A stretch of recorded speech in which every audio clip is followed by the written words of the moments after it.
नमस्कार दोस्तों, मैं महेंद्र कुमार यूट्यूब के ऑनलाइन प्लेटफॉर्म में आप सबका स्वागत करता हूं।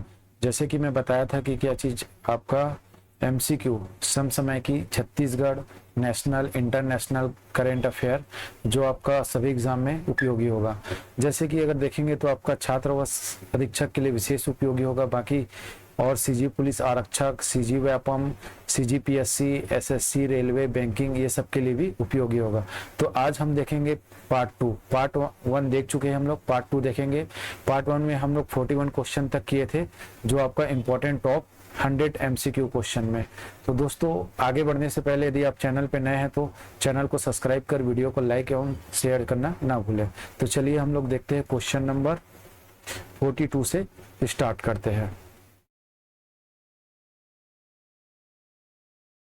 क्वेश्चन नंबर 42 देखेंगे, हाल ही के दिनों में चर्चा में रही लक्ष्मण तीर्थ नदी किस नदी की सहायक नदी है?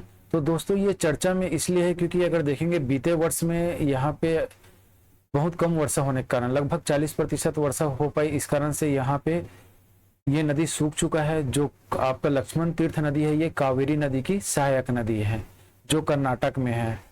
तो इसका आंसर क्या आ जाएगा? लक्ष्मण तीर्थ नदी की सहायक नदी है तो कावेरी नदी कर्नाटक राज्य में पड़ता है। तो चलिए इसके आगे हम लोग कुछ डिटेल भी देखेंगे। अभी देखते हैं क्वेश्चन नंबर 43। 22 अप्रैल को विश्व पुस्तक दिवस के दिन यूनेस्को ने निम्न में से किस शहर को विश्व पुस्तक राजधानी के नाम के रूप में नामित किया है? तो यहाँ पे देखेंगे क्या है, यूनेस्को ने विश्व पुस्तक राजधानी 2024 के रूप में नामित किया गया है। तो कौन से शहर को नामित किया गया है? तो इसका आंसर आएगा आपका स्ट्रासबर्ग। ठीक है, आंसर स्ट्रासबर्ग। तो दोस्तों याद रखना कि आपका विश्व पुस्तक दिवस के दिन है ना, उस विश्व पुस्तक दिवस के दिन ये घोषणा किया गया है। चलिए क्वेश्चन नंबर आगे देखते हैं 44। तो इसमें देखेंगे नॉर्थ अटलांटिक संधि संगठन शॉर्ट में नाटो का 32वां सदस्य कौन सा देश बना है? तो यहाँ पे 32वां सदस्य बना है आपका स्वीडन। आंसर क्या आएगा? स्वीडन। तो चलिए तो आगे देखते हैं दोस्तों इसके क्वेश्चन नंबर 45।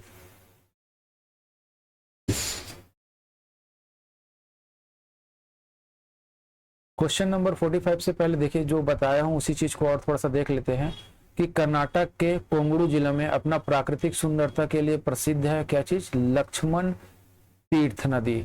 मैं पहले ही बताया था कि यहाँ पे भीषण सूखे और भीषण गर्मी की वजह से बर्बाद हो गया। ये जो है लगभग 40% से कम वर्षा हुआ था। और जो लक्ष्मण तीर्थ नदी है कर्नाटक के कोडगू जिले में बहती है और यह नदी ब्रह्मगिरी है ना, नदी ब्रह्मगिरी पर्वतमाला के लगभग 1450 मीटर की ऊंचाई से निकलती है। तो इसको याद रखना दोस्तों। और यहाँ पे जो जिले के है किसान वर्ग बहुत ज्यादा प्रभावित है। तो सर्वाधिक प्रभावित कौन है? तो यहाँ पे याद रखना है आपको किसान, है ना। चलिए नेक्स्ट क्वेश्चन देखते हैं क्वेश्चन नंबर 42 का। उत्तरी अटलांटिक संगठन नाटो का मैं बताया था कि आपका कौन सा देश? स्वीडन, है ना। स्वीडन देश क्या बना था? आपका 32वां देश बना था। तो ये जो नाटो है एक सैन्य संगठन है, जो संस्था है सैन्य संगठन है, जिसकी स्थापना कब हुआ था? 4 अप्रैल 1949 में हुआ था। तो चलिए नेक्स्ट क्वेश्चन की ओर बढ़ते हैं। हाल ही में डाक मतदान की न्यूनतम आयु सीमा 80 वर्ष से 85 वर्ष किस धारा के तहत किया गया? हाल ही में कहने का अर्थात है कि लोकसभा चुनाव में, किसमें? आपका लोकसभा चुनाव में किया गया है। इसको लोकसभा चुनाव में 80 वर्ष से बढ़ाकर 85 वर्ष किया गया है। तो इसकी धारा है आपका आंसर सी, धारा 27A(E) के तहत किया गया है। तो चलिए नेक्स्ट क्वेश्चन की ओर बढ़ते हैं हम लोग। Question number 46। क्वेश्चन नंबर 46 दोस्तों इसी से संबंधित है। चलिए देखते हैं क्या है। डाक मतदाता के तहत कौन कौन मतदान कर सकता है? मतलब आपका पोस्ट है ना, मतदान पोस्ट के माध्यम से मतदान कौन कर सकता है? तो सेवा कर्मचारी बिल्कुल कर सकता है, दिव्यांग व्यक्ति ये भी कर सकता है, कोविड-19 से पीड़ित व्यक्ति ये भी कर सकता है, संदिग्ध नहीं है। यहाँ पे क्या है आपका? संदिग्ध के जगह क्या करना? व्यक्ति करना है ना, मिस्टेक है, व्यक्ति। 80 वर्ष के ऊपर वरिष्ठ व्यक्ति, मैं पिछले ही क्वेश्चन में बताया था 80 से क्या कर चुका है, यहाँ पे 85 कर चुका है, तो ये गलत होगा। और व्यक्ति 85 वर्ष के ऊपर वरिष्ठ व्यक्ति। और छठवा वीआईपी व्यक्ति भी नहीं कर सकता। तो हमारा आंसर क्या होगा? 1, 2, 3 और 5, तो 1 2 3 5, आंसर क्या हो जाएगा हमारा बी सही हो जाएगा। चलिए नेक्स्ट क्वेश्चन की ओर बढ़ते हैं। क्वेश्चन नंबर 47, हाल ही में भारत का पहला अंडर वाटर मेट्रो ट्रेन सेवा कोलकाता में शुरुआत हुआ है। तो ध्यान रखना है आपका, भारत का पहला क्या चीज अंडर वाटर मेट्रो कहाँ पे शुरुआत हुआ है, तो कोलकाता में, है ना, कोलकाता। और इसका उद्घाटन कौन किया है, पीएम श्री नरेंद्र मोदी द्वारा उद्घाटन किया गया है। तो क्वेश्चन में पूछा क्या है कि पानी के नीचे कितनी दूरी तक तय करेगी, मतलब कितना किलोमीटर अंडर वाटर सेवा मेट्रो सेवा की शुरुआत किया गया है। तो यहाँ पे आंसर आ जाएगा 16.6 किलोमीटर। ठीक है, चलिए अब नेक्स्ट क्वेश्चन देखते हैं हम लोग, क्वेश्चन नंबर 48। तो 48 में क्या है दोस्तों, उसके बारे में चर्चा करेंगे। 48 एशियाई विकास बैंक एडीबी द्वारा हाल ही में जारी रिपोर्ट, है ना, कब जारी हुआ है, अप्रैल 2024 के अनुसार 2024-25 के लिए भारतीय अर्थव्यवस्था को अपेक्षित विकास दर कितना है। तो यहाँ पे अपेक्षित विकास दर है दोस्तों आपका 7%। ये फैक्चुअल क्वेश्चन है, इसको आपको ध्यान रखना पड़ेगा, है ना। क्वेश्चन नंबर 49 देखेंगे, भारत का सबसे लंबा स्टेट बीज सुदर्शन सेतु का उद्घाटन प्रधानमंत्री नरेंद्र मोदी ने किस स्थान पर किया है। तो यहाँ पे आपको ध्यान रखना है दोस्तों, किस स्थान पे किया है, तो सभी गुजरात में तो किया है, लेकिन सभी ऑप्शन में गुजरात है, तो गुजरात के द्वारका में, आपको याद रखना है गुजरात के द्वारका में किया है। तो चलिए नेक्स्ट क्वेश्चन की ओर आगे बढ़ते हैं। क्वेश्चन नंबर 50 देखेंगे, इसमें पेरिस ओलंपिक 2024 में निम्नलिखित में से किस देश ने पहला स्वर्ण पदक जीता है। तो यहाँ पे पूछा गया दोस्तों कि कौन सा देश पेरिस ओलंपिक जो अभी हाल ही में हुआ है, इसका आगे हम लोग विस्तृत थोड़ा सा बताऊंगा दोस्तों, और इसका मैंने विस्तृत अध्ययन आपका वीडियो भी बनाया हूँ, आप चाहो तो डिस्क्रिप्शन में लिंक दे दिया हूँ, आप वहां पे देख लीजिएगा। तो पहला स्वर्ण पदक चीन ने जीता है, ये आपका मिश्रित था दोस्तों, मिश्रित युगल टीम ने जीता है। तो चलिए नेक्स्ट क्वेश्चन देखते हैं हम लोग, क्वेश्चन नंबर 51 33वें ग्रीष्मकालीन ओलंपिक में भारत को निम्न में से किस इवेंट में पहला पदक मिला। अब देखिए यहाँ विश्व में कौन सा देश है, तो चीन है, और भारत में कौन, मतलब किसने प्राप्त किया है, तो यहाँ पे निशानेबाज में किसने किया है, मनु भाकर ने, है ना। 10 मीटर एयर पिस्टल में आपका क्या है, पहला पदक भारत को दिलाया है। क्वेश्चन नंबर 52 में देखेंगे, अंतरराष्ट्रीय बाघ दिवस मनाया जाता है। तो अंतरराष्ट्रीय बाघ दिवस कब मनाया जाता है, तो क्वेश्चन नंबर 52 है ना, ये आपका 29 जुलाई को मनाया जाता है। तो ध्यान रखना इतना। चलिए क्वेश्चन नंबर के आगे बढ़ते दोस्तों, क्वेश्चन नंबर 53 में। उससे पहले कुछ चीजों को देख लेते जो मैं बताया था। चीन ने पहला स्वर्ण पदक जीता था 10 मीटर एयर राइफल में, मैं पहले ही बताया था मिश्रित टीम था, मिश्रित टीम में कौन, हुआंग यूटिंग और सेंग लिहाओ ने जीता था। और दूसरा चीज नेक्स्ट पॉइंट क्या देखेंगे, फ्रांस के पेरिस में हुआ था, मतलब फ्रांस में जो ओलंपिक हुआ है 33वां, ये पेरिस शहर में हुआ था। और 33वें ग्रीष्मकालीन ओलंपिक, है ना, इसमें हरियाणा के मनु भास्कर ने भारत को पहला पदक जीताया था, किसमें, 10 मीटर एयर पिस्टल में। और यहीं पे मनु भास्कर और सरबजीत, है ना, सिंह ने के साथ मिश्रित में भी 10 मीटर एयर पिस्टल में, मिश्रित में भी दोनों में पदक लिए हैं। ठीक, चलिए आगे देखते हैं हम लोग कि ये 33वां कहाँ हुआ है, फ्रांस के पेरिस शहर में। 34वां संस्करण की मेजबानी कौन कर रहा है, लॉस एंजिल यूएसए, है ना, यूएसए में होगा। और ये जो 33वां हुआ है, कौन सा 33वां का आयोजन कब हुआ है, 26 जुलाई से 11 अगस्त के बीच में। स्थान कहाँ, पेरिस, और इसके आसपास 35 स्थान में फ्रांस में किया गया है। दोस्तों इसका विस्तृत वीडियो मैं बार बार बता रहा हूँ, डिस्क्रिप्शन में लिंक दिया हूँ, आप वहां जाके जरूर देख लीजिएगा। और उद्घाटन समारोह में ध्वजवाहक भारतीय टीम में आपका शरद कमल जो टेबल टेनिस खिलाड़ी है, और महिला में देखेंगे बात करेंगे पीवी सिंधु। यहाँ पे बात करेंगे दोस्तों 2016 से लिंग भेद को दूर करने के लिए क्या किया गया है, यहाँ पे पुरुष और महिला दोनों मतलब ध्वजवाहक होंगे, है ना। चलिए अब देखेंगे आप समापन में ध्वजवाहक कौन है, तो भारतीय पुरुष टीम में PR श्रीजेश, ये गोलकीपर है भारतीय हॉकी टीम के। और महिला टीम में देखेंगे भारतीय महिला टीम, तो यहाँ पे मनु भाकर जिसने एक ही ओलंपिक में 2 स्वर्ण पदक जीतने का रिकॉर्ड भी अपने नाम पे किया है। तो चलिए आगे देखते हैं दोस्तों, क्वेश्चन नंबर किसमें आए थे, 53 में, है ना। चलिए 53 में देखेंगे 9वें महिला क्रिकेट एशिया कप, है ना, 9th एशिया कप 2024 का विजेता कौन है। तो यहाँ पे विजेता क्या है आपका श्रीलंका है। श्रीलंका ने भारत को 8 विकेट से पराजित करके अपने पदक जीता है। और यहाँ पे देखेंगे अपने क्या चीज, तो भारत क्या है आपका उप विजेता होगा, इसको ध्यान रखिएगा, भारत क्या है उप विजेता है ना। चलिए नेक्स्ट क्वेश्चन, तो राष्ट्रपति भवन के दरबार हाल का नाम बदलकर क्या कर दिया गया है। तो यहाँ पे राष्ट्रपति भवन है दोस्तों, यहाँ पे दरबार हाल है ना, ये क्या है आपका दरबार हाल।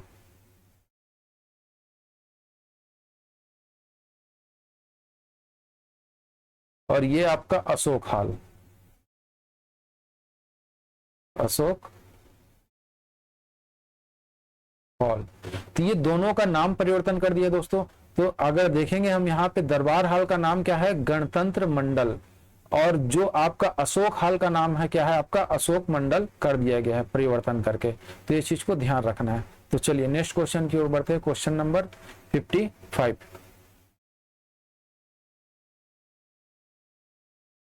तो क्वेश्चन नंबर 55 से पहले देख लेते हैं कुछ चीजों को हम लोग, कि श्रीलंका 9वां, मतलब आपको ये बता चुका हूं मैं है ना। 28 जुलाई 2024 को खेले गए फाइनल मैच में श्रीलंका महिला क्रिकेट टीम ने गत विजेता, मतलब आपका जो भारत ने विजेता था 8 विकेट से हराकर महिला एशिया कप को अपने नाम किया था। ये चीज को मैं बता चुका हूँ, उप विजेता क्या होगा भारत होगा। यहीं पे देखेंगे यह मैच का श्रीलंका के है ना दाबुता के रंगीरी दाबुला है ना अंतरराष्ट्रीय स्टेडियम में खेला गया था। तो कहाँ पे खेला गया था, रंगीरी दाबुला अंतरराष्ट्रीय स्टेडियम में। और क्वेश्चन नंबर 54 में बताया था दरबार हाल का गणतंत्र मंडल और अशोक हाल का अशोक मंडप है ना, ये सब रखा गया है। चलिए नेक्स्ट क्वेश्चन की ओर आगे बढ़ते हैं।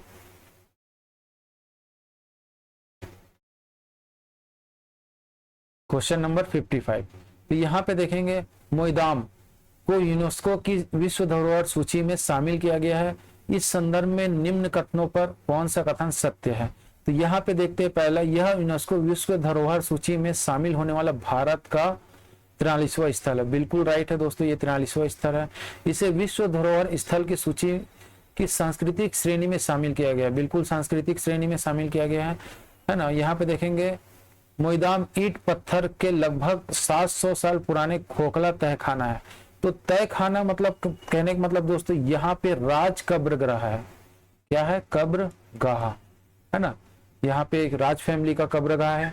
तो यहाँ पे तीनों सत्य है, तो तीनों मतलब आपका आंसर हो जाएगा। एक चीज और, ये मोइदाम जो है दोस्तों ये कहाँ पे है, असम में है ना। ये कहाँ पे है, असम राज्य में है,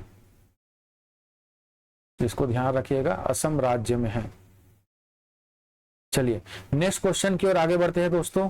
क्वेश्चन नंबर 56 में, क्वेश्चन नंबर 56 क्या है, भारतीय है ना अखिल भारतीय फुटबॉल महासंघ ने मनोलो मार्केल को भारतीय पुरुष टीम का मुख्य कोच नियुक्त किया गया। तो इसको याद रखना है कि इसको मुख्य कोच मनोलो मार्केज को मुख्य कोच किया।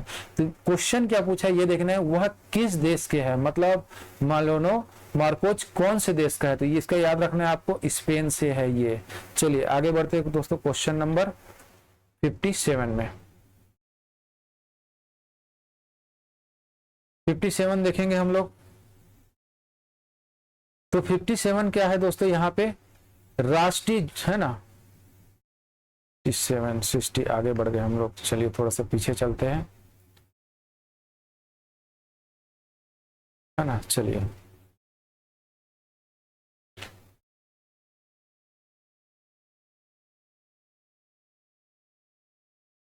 थोड़ा सा डिस्टर्बेंस के लिए सॉरी दोस्तों। यहाँ पे देखते हैं 57। तो यहाँ पे देखेंगे राष्ट्रीय झंडा अंगीकरण दिवस कब मनाया जाता है। तो अंगीकरण दिवस के बारे में बात करेंगे तो 22 जुलाई को मनाया जाता है, क्योंकि 22 जुलाई 1947 को ही हमारा मतलब क्या चीज अपनाया गया था, राष्ट्रीय ध्वज तिरंगा को राष्ट्रीय ध्वज के रूप में अपनाया गया था। उसके बाद क्वेश्चन नंबर 58, अंतरराष्ट्रीय ओलंपिक समिति ने निम्न में से किस भारतीय को अपना सर्वोच्च पुरस्कार, मतलब आपका कौन सा ओलंपिक समिति, अंतरराष्ट्रीय ओलंपिक समिति ने अपना सर्वोच्च मतलब भारतीय ओलंपिक समिति का सर्वोच्च पुरस्कार ओलंपिक ऑर्डर किसे सम्मानित किया गया है। तो इसमें से हम बात करेंगे क्वेश्चन नंबर 58 में, तो अभिनव बिंद्रा को सम्मानित किया गया है। नेक्स्ट क्वेश्चन देखेंगे हम लोग, भारतीय हॉकी टीम ने पेरिस ओलंपिक 2024 में किसे पराजित कर कांस्य पदक जीता है, किसे पराजित करके कांस्य पदक जीता है? तो यहाँ पे दोस्तों स्पेन को पराजित करके कांस्य पदक जीता है, तो ध्यान रखिएगा दोस्तों। चलिए नेक्स्ट क्वेश्चन की ओर देखते हैं हम लोग, क्वेश्चन नंबर 60, क्वेश्चन नंबर 60। तो यहाँ पे देखेंगे हम लोग दोस्तों,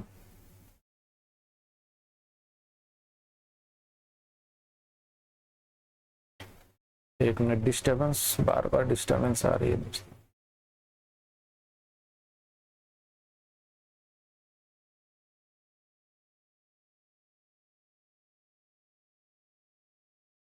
चलिए नेटवर्क इशू के कारण थोड़ा सा डिस्टर्बेंस आ रहा है। चलिए आगे बढ़ते हैं। क्वेश्चन नंबर 60, राष्ट्रपति द्रौपदी मुर्मू ने सर्वोच्च न्यायालय के मतलब सुप्रीम कोर्ट के ध्वज और प्रतीक चिन्ह का अनावरण हाल ही में किया है ना, हाल ही में किया है। इस ध्वज में शामिल है, तो इस ध्वज में क्या शामिल है? अशोक चक्र शामिल है, सुप्रीम कोर्ट की बिल्डिंग शामिल है, ये जो दिख रहा है उसके ऊपर अशोक चक्र है दोस्तों, संविधान का किताब शामिल है, सत्यमेव जयते शामिल नहीं है। तो इसमें क्या क्या हो जाएगा आपका? 1 2 3, तो 1 2 3 मतलब बी आपका आंसर हो जाएगा। क्वेश्चन नंबर 61 देखेंगे, भारतीय खिलाड़ी नीरज चोपड़ा ने 33वें ओलंपिक खेल में भाला फेंक जेवलिंग थ्रो में स्वर्ण स्पर्धा में रजत पदक है ना, रजत पदक जीता है। इस स्पर्धा में स्वर्ण पदक किसने जीता है? तो स्वर्ण पदक किसने जीता है? आपका अरशद नदीम, और ये कहाँ के है? ये पाकिस्तान के है दोस्तों, इसको याद रखना, पाकिस्तान से है जो अरशद नदीम ने यहाँ पे स्वर्ण पदक जीता है। तो चलिए नेक्स्ट क्वेश्चन की ओर बढ़ते हैं, क्वेश्चन नंबर 61।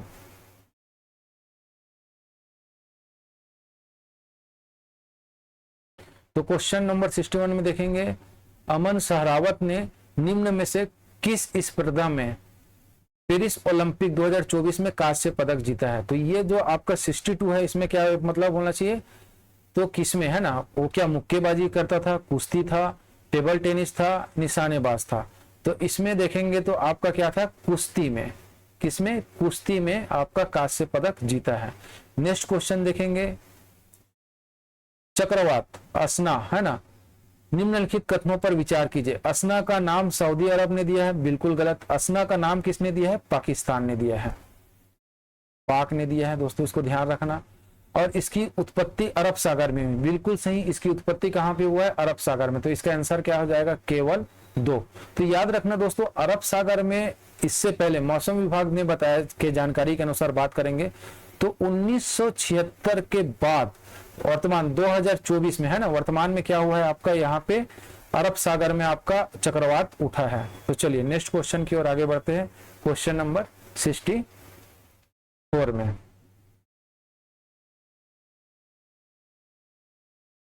तो क्वेश्चन नंबर 60, अच्छा इसका एक्सप्लेन देख लेते हैं क्या है। मौसम विभाग ने 1976 के बाद, ये बता चुका हूं, चक्रवात है ना, चक्रवात का नाम पाकिस्तान, ये सब मैं एक्सप्लेन कर चुका दोस्तों। चलिए क्वेश्चन नंबर 64 में चलते हैं। 22 जुलाई 2024 को कारगिल विजय दिवस है ना मनाई जाती है, तो मतलब कौन से वर्षगांठ मनाया गया? तो यहाँ पे याद रखना है दोस्तों, 25वां वर्षगांठ मनाया गया। कब? आपका 2024 में। उसके बाद क्वेश्चन नंबर 65 में देखेंगे, हाल ही में खेले गए विंबलडन है ना 2024 टेबल टेनिस प्रतियोगिता में पुरुष एकल और महिला एकल में विजेता कौन है? तो इसमें सीधा सीधा याद रखना है, कार्लोस अल्कराज और बार्बोर क्रेजिशिकोवा है ना, इसने क्या किया है? आपका पुरुष एकल और महिला एकल में दोनों क्रम से जीते हैं। तो चलिए दोस्तों इसका थोड़ा सा डिटेल देख लेते हैं हम लोग।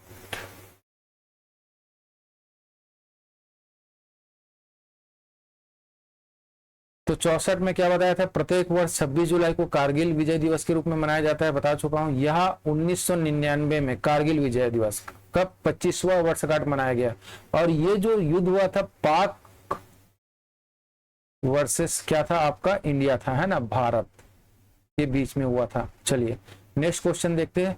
अच्छा 65 का विंबलडन टेनिस आपका कब हुआ था? 24 जुलाई लंदन में खेला गया था है ना। इस प्रतियोगिता में पुरुष एकल में स्पेन के, इसको याद रखना, स्पेन के कार्लोस अल्कराज ने सर्बिया के है ना, सर्बिया के किसको? जोकोविच को हराकर खिताब जीता था। और चेक गणराज्य के कौन? बारबोरी है ना ने 13 जुलाई को खेले गए फाइनल में इटली के किसको, जैस्मिन है ना, पॉलिन को हराकर दूसरा ग्रैंड स्लैम का खिताब जीता था। दोस्तों आज यहीं तक।